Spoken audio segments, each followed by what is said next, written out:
बहु चेष्टा प्रचेषार खंडपड़ा नयगढ़ जिलार मान्यता पाई छेनापोड़ प्रसिद्ध नयगढ़ जो सृष्टि होता छेनापोड़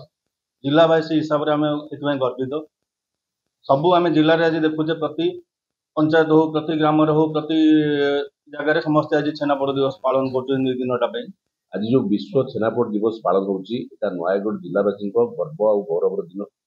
एवं यह कि सुदूर प्रसारी हो एवं जीआई छेनापोड़ जीआई टैगर मान्यता पाऊ जमी कंटेमुंडी बैगण को राज्य सरकार जीआई टैगर मान्यता प्रदान कर छेनापोड़ को जीआई टैग मान्यता प्रदान करा जाऊ एवं विश्व स्तर में ये छेनापोड़ आदृति लाभ करूँ आमको गर्व अनुभव होम नयगढ़ जिलार अधिवासी एवं नयगढ़ सबू स्थान जमी गोटे गोटे जिनस प्रसिद्धि लाभ करमती नयगढ़ छेनापोड़ हूँ विश्व प्रसिद्ध एटी जो छेनापोड़ तैयारी हुए ताहा अति स्वादिष्ट एवं से अंचल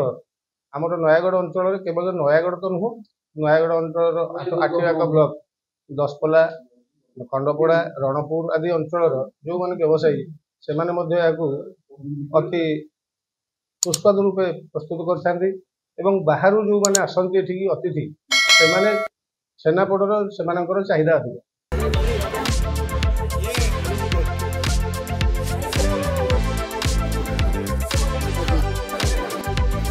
Orang Malang tahu